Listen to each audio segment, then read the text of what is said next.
inscription number 226. Mr. Deputy Chairman, sir, I crave the indulgence of the House and also your indulgence for stating certain obvious facts which are very well known but which we are often apt to forget. Sir, the Indian Railways system, as the Honorable House knows, is the biggest in the whole of Asia and it is the fourth biggest in the world. It is also the biggest nationalized undertaking and nowhere is such a big experiment made and such a large area covered. Sir, when we deal with the budget proposals, we have to bear in mind these far-reaching character and the historic role that the railway system is playing in this vast country. This budget, as presented to us, has to be viewed and considered from this larger angle.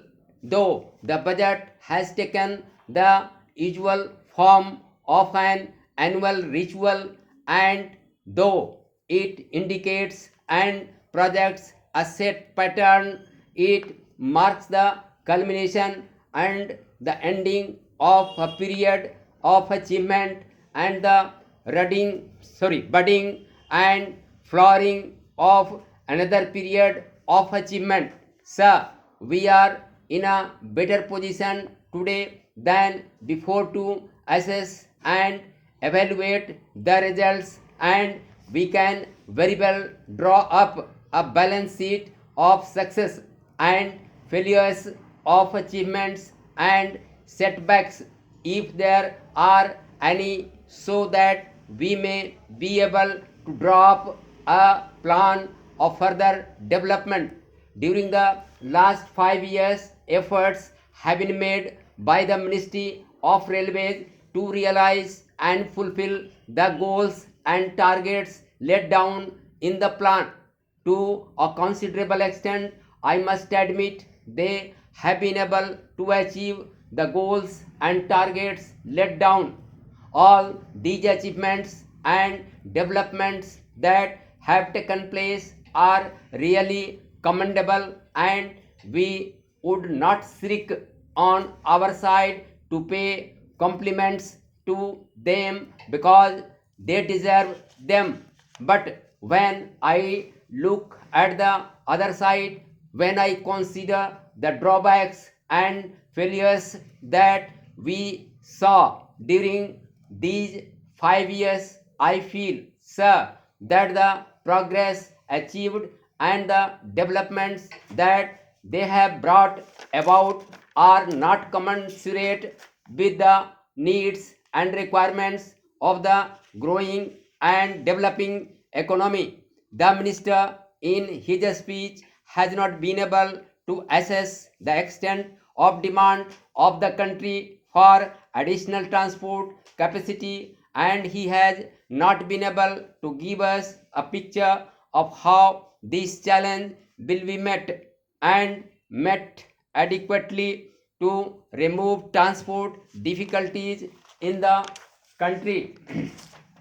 I would mention some facts and leave it to the judgment of honorable members as to whether some of the steps that the railway ministry has taken during this period of 5 years have been able to solve the transport difficulties in spite of the two plans and the additional capacity released as a result of development.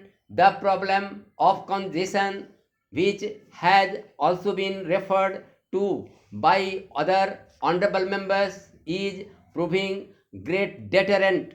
It has proved a great deterrent in the past, it is proving a great deterrent at present and perhaps it will prove a greater deterrent hereafter. This problem of congestion has been growing. Perhaps the planners were not able to visualize or anticipate the growing demand for transport in the country. Today, a very critical situation is created in spite of all developments. Goods are not being lifted from the ports. Complaints have been received about this. There is lot of congestion at the various ports and there has been considerable delay in moving goods from port areas. Complaints have also been heard that ores are not being moved from the mining areas and the internal trade is put to a very severe strain. Reference was made to coal transport. Some of the reports which have appeared in today's papers are very disturbing. We are told that the crisis is very deep in the UP areas and as a result of paucity of coal, many industries, perhaps even the railways there and the normal life in certain of those areas in UP has suffered considerably. It is amazing that the Minister of Steel, Mines and Fuel, while replying to questions this morning, was trying to shield the railway minister. He was saying that the difficulty in lifting coal was not entirely due to paucity of wagons. It was due to some other reasons, but he went on to say that the local authorities had to resort to road transport to move coal from those mines.